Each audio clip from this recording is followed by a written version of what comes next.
So the arc length formula comes about because we're trying to find the length of some arc. Okay, so I could just draw, you know, any curve here.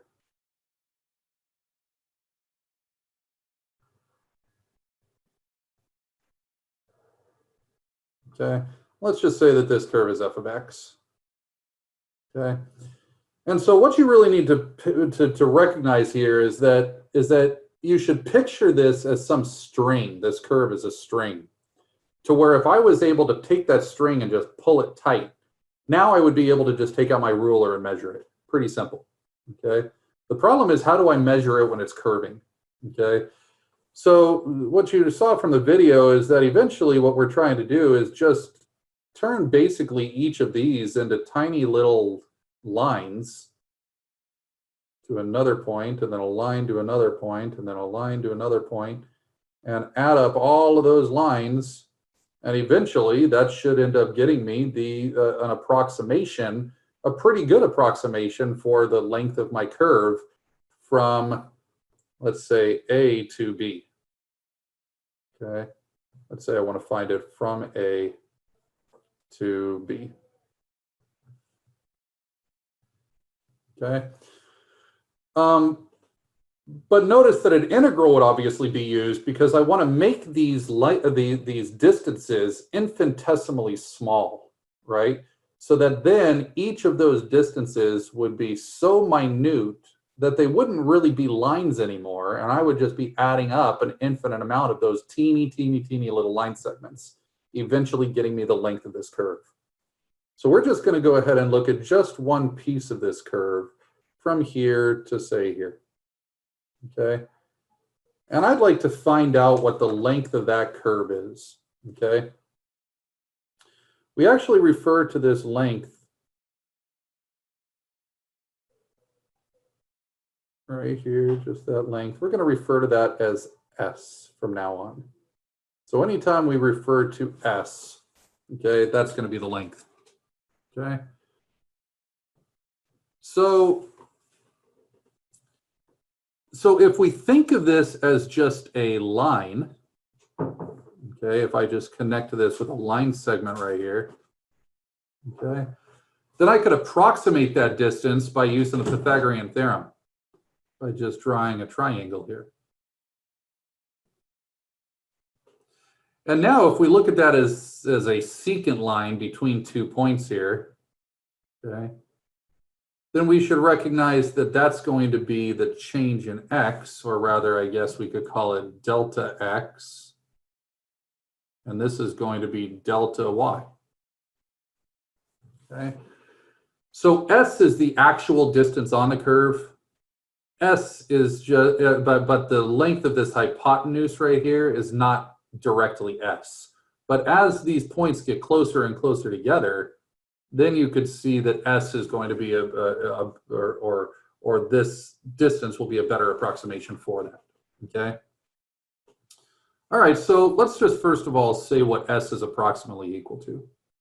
S is approximately equal, by the Pythagorean theorem, to the square root of delta x squared plus delta y squared. Okay. All right, but if we were to make those infinitely small, then I could realize that S would be actually more accurately the square root of dx squared plus dy squared. Now I know that some are like, well, it's pretty much the same thing. Kinda, okay, but delta x and delta y are referring to distances from a point to a point here. Dx and dy refer to tangent lines and therefore differentials. So notice that dx and dy are typically thought of as being minute changes here. Okay, everybody cool on that? So we're going to essentially rewrite this here as this hypotenuse. Let me kind of try to modify this a little. That distance is S here. So if each of those are the change in x's, then we could really think that this is going to be the change in S. So when we go back up here, we could call this delta S, but when we get it infinitesimally small, then this would be considered ds. Okay, so this is just one segment. But notice that we would like to turn this in terms of f of x somehow, because we're given a curve and I want to just be able to use the curve inside of this integral to be able to find this arc length. So we don't want there to be dx's and dy's. Okay, we only want there to be one or the other. So here's what we could do. Why don't we extend this a little bit, okay, by writing ds as being approximately equal to the square root of, okay, so we do have dx squared plus dy squared, okay. But it might seem a bit arbitrary at first, but I'd like to divide this right here by a dx squared, simply because that would force this over here to be dy dx squared. What is dy dx? Our derivative? Derivative. It's the derivative of my function. Okay, but that I can't do that. That would I can't just divide everything inside by dx squared unless I also multiply everything by dx squared. So if I multiply and divide, then I haven't really changed to this function, right? All right. Well, let's go ahead and just now realize that my ds here is approximately equal to, well, let's take a look at this. I'm taking the square root of dx squared, which is really just dx. And notice that dx squared over dx squared is just 1. And notice that dy dx squared is just the square of f prime of x. So we can now rewrite this as the square root of 1 plus the derivative of f squared. And now I can pull out from here the square root of dx squared is dx. So let's look at what we've just done then. So what we've just done is we've found, just for this one single triangle right here, okay, just for that one single triangle, we've found what this hypotenuse is. And that hypotenuse is a good approximation for what the actual distance on the curve is.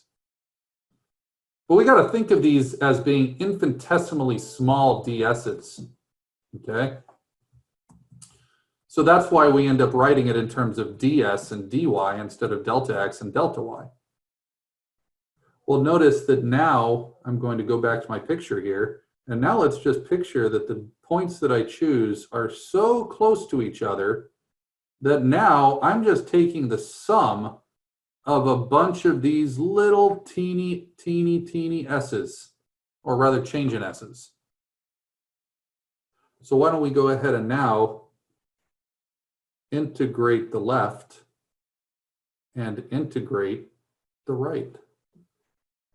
Because when I do so, that would end up giving me the total distance, or the total length, the total sum, which means we finally have an answer. What is the integral of ds? S. S, which is going to represent my arc length.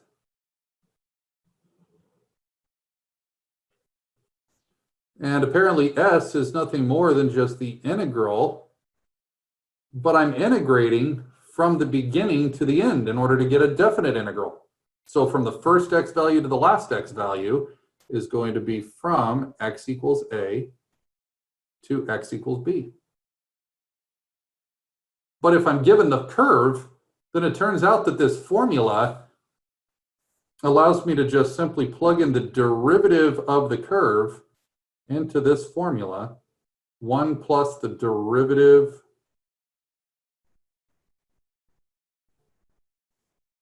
squared dx.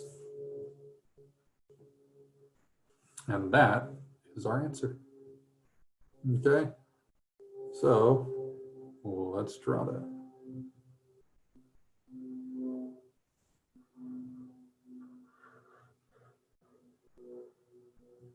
And there you go.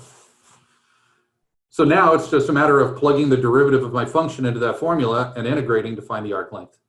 And that's all there is to it. Everybody cool with that?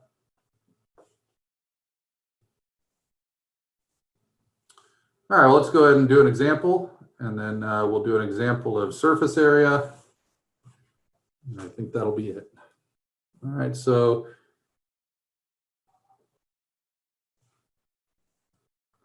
let's find the length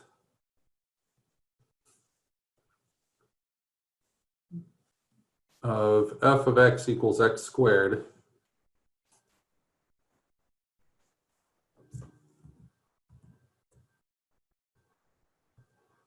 from x equals 1 to x equals 3. So this is pretty cool here, because what this is going to allow us to do is just think about the parabola between 1 and 3, and it's curving. So there's no way for us to just directly use a Pythagorean theorem to find the distance, like the regular distance formula. But notice that this is the distance formula up here. It's just looking at it from the perspective of of changes in x and changes of y. But this is still the formula for the distance formula, because the distance formula is just the hypotenuse of the Pythagorean theorem. Okay, so notice in this case right here, we're now given this curve, and we just need to plug it into this formula in order to find the arc length. So let's do that. So we have S equals the integral from 1 to 3 of the square root of 1 plus the derivative of our function squared dx. But I know that the derivative of x squared is simply 2x. And there we go.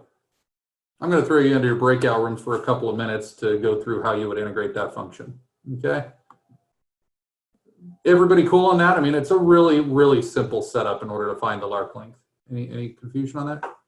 Not confusion, but Yeah. in general for this section, we don't need to draw drawings, right? You don't really need to draw. No, because it's not, the drawings aren't necessarily helping you. The only reason I normally draw for volume is because it helps me to figure out what my height is, what my radius is, right? So you don't really need to draw for arc length, no. So this definitely is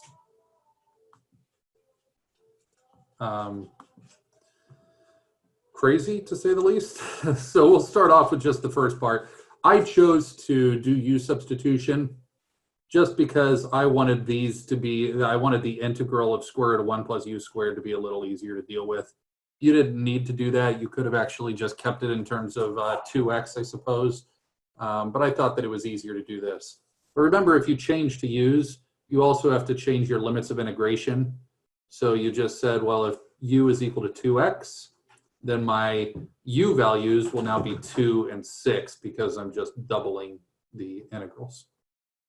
All right, well, when you move on beyond that, then notice that by trig substitution, u equals tan theta, so du is secant squared theta d theta, we end up changing everything to thetas. But a really important component, and I want to just, I'm a stickler for notation, mainly because I teach Calc 3, and I recognize how important it is to keep track of your variables.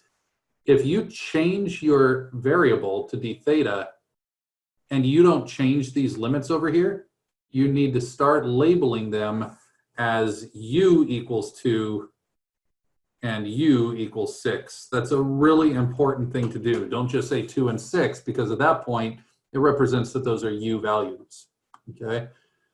Well, square root of 1 plus tan squared theta is secant theta, so that just becomes the integral of secant cubed theta.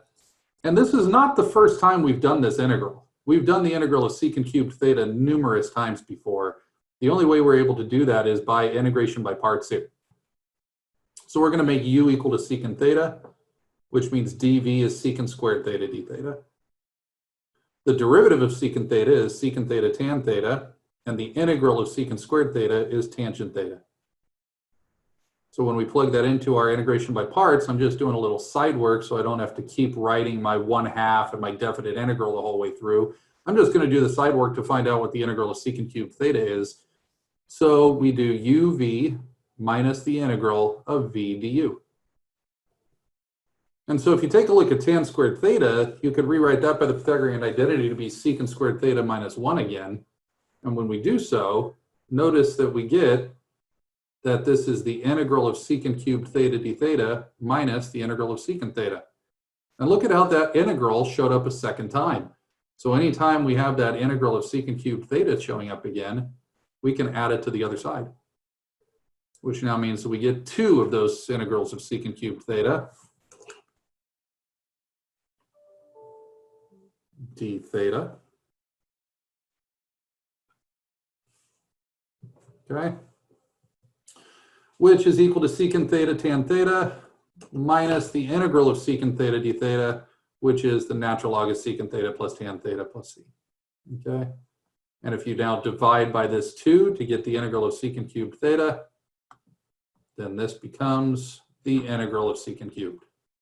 So there we go. So we had to use u substitution, we used trig substitution, we've now used integration by parts, and we finally got the integral.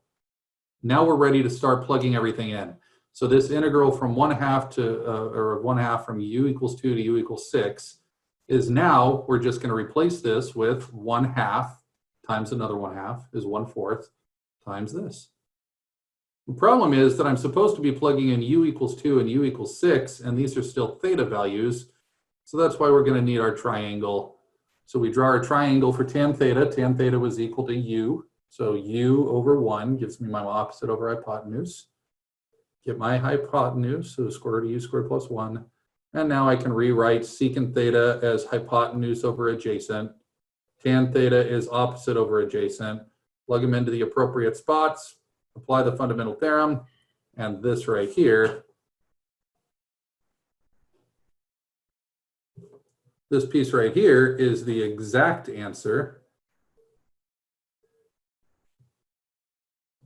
But if really what you're trying to do is come up with an arc length, you know, this isn't really going to help me too much, okay? So instead, we end up coming up with, by punching it into a calculator, just come up with our approximation.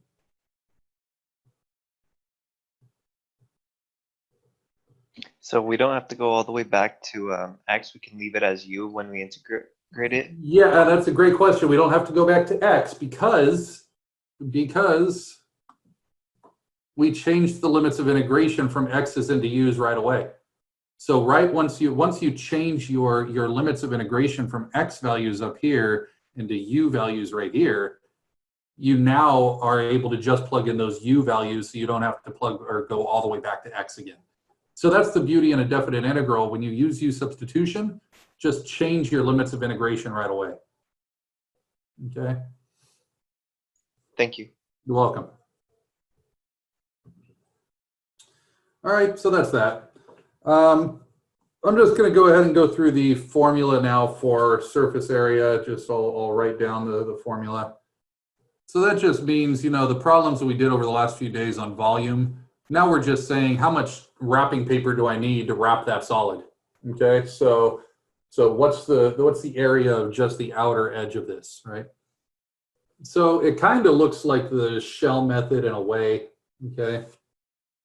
But the only difference now is that the formula for the surface area, or we could just call it area, is 2 pi times the integral from a to b of the radius. Well, the radius is nothing more than just my function value times the arc length.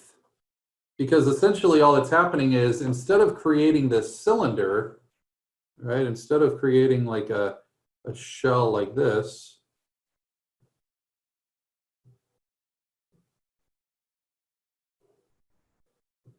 okay, in this case right here, okay, this would be my radius.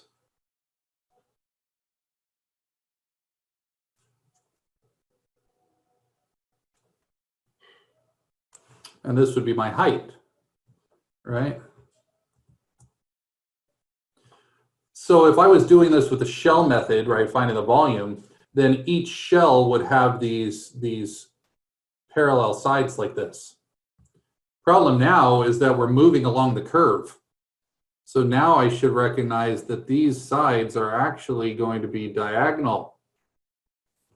And this side is going to be diagonal like this. Okay, because I'm moving along the curve. So now you should see something that looks like that. So notice that I'm no longer dealing with the height, I'm dealing with an arc length, which is why what we're going to multiply by is ds. But I know what ds is. ds is nothing more than just the arc length formula. And there's our formula for the surface area. So 1 plus f prime of x quantity squared dx. And there we go. So let's do an example. Let's do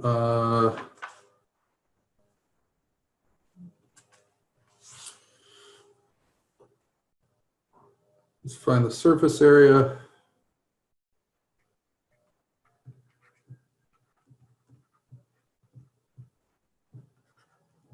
Don't worry, this integral will not be anywhere near the last one. I just wanted you to recognize the importance right now of all of the different integration rules, because a lot of times we're not going to be able to find these values unless we have our solid integration techniques. Find surface area if f of x equals square root of x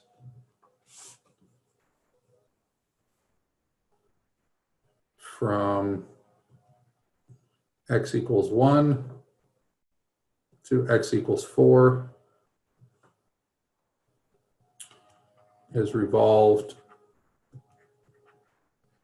around the x-axis.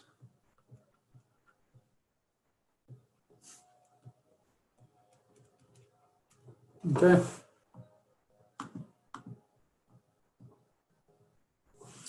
All right, so let's write out our formula then. So the area is simply going to be equal to 2 pi times the integral from 1 to 4. All right, well, now we need our function. So our function is really just going to be, you know, since we're going from the x-axis, you could think about this right here as just being the x-axis, right? And so that's why my radius is just the function, because it's the top, wherever the curve is, minus the bottom, which is the x-axis, or just 0. If I was rotating around something else, then that's when I would modify what that f of x is. It might be f of x minus 2 if I was rotating around y equals 2. Okay? Right now, I just see that it's f of x. I could also recognize that this is nothing more than the curve minus the pivot. Okay. All right, but in this case, it's around the x-axis, so I know that this is just going to be the square root of x. And now I multiply by the derivative. I'm sorry, by by this formula, which has the derivative in it. So it's 1 plus the derivative of root x squared. All right, well, the derivative of root x is just 1 over 2 root x. Okay, and dx. All right, so let's simplify. We get 2 pi times the integral from 1 to 4. Still have root x. Okay. And this is times the square root of, well, we still have 1 plus, only now we have 1 over 4x squared dx. Wouldn't it be just 4x? Because the Yeah, it's root just 2 4x. cancels? I apologize. Thank you.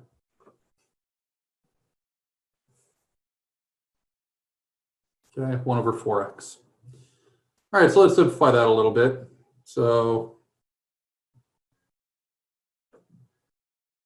2 pi times the integral from 1 to 4 of root x times, let's get a common denominator there on the inside, and that becomes 4x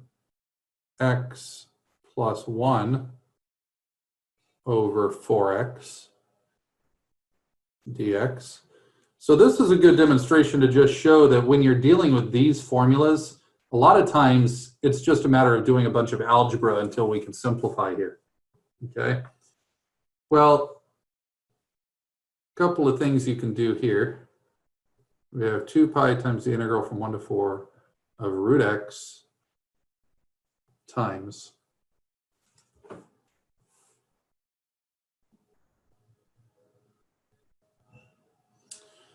all right, well, notice the denominator, it's the square root of 4x, so that just becomes 2 root x. So we can rewrite this as the square root of 4x plus 1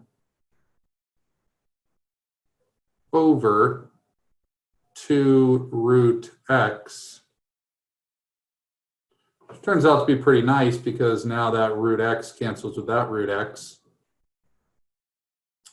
And so if I factor out this 2 right here, this 1/2, okay,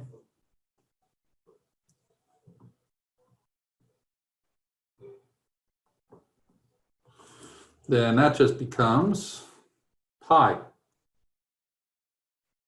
times the integral from 1 to 4 of the square root of 4x plus 1 dx. And there we go. So this right here is going to give us the arc length, or the surface area here. So what can we do? U sub. Use substitution. There we go. So why don't we just say u is equal to 4x plus 1. So du is equal to 4 dx. So dx is equal to du over 4. Any questions so far before I just continue to push through this problem here? So let's kind of scroll back up here and see if there was any issues with what we did here. So anybody have any questions or confusion about how we set this problem up?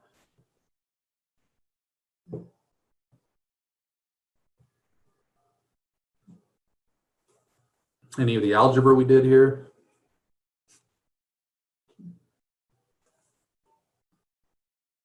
Okay, cool. So let's just go ahead and replace this here with the square root of u. Dx is du over 4, so I'm just going to put du here and pull out of 1/4, so I get pi over 4. And so now I have times the integral of, but notice if I just put 1 and 4 right here, that's an issue. Why is that? You didn't change the bounds. I didn't change the bounds. These are still x values. So I either have to continue to call them x values the whole time, or just right now change the limits of integration. Okay, so all I'm going to do at this point is find what u of 1, I'm going to find the u value evaluated at 1 and the u value evaluated at 4. So the old limits of integration that were x's are now just going to be 5 and 17. So now I'm just going to go back over here, and from this point on, it's an integral in terms of u. I don't have to go back to the beginning and plug them in. I just plugged in 1 to here, and I plugged in 4 to here. Cool. So the beauty of doing that is that I don't have to worry about any changing it back into x's at this point. So let's just integrate. This is u to the 1/2. So when I integrate that, that becomes 2/3 u to the 3/2, evaluated from 5 to 17, still times our pi over 4. Okay, and if we apply our fundamental theorem, this just becomes pi over 6 times 17 to the 3/2 minus 5 to the 3/2. And that's our surface area. So hopefully you could find, or recognize here, this is going to be our surface area. So hopefully you recognize that with the arc length formula and with the surface area formula, we're not getting pretty answers. These are not going to be like the volumes, to where the volumes just seem to work out pretty cool, pretty nicely. These don't work out that nicely most of the time.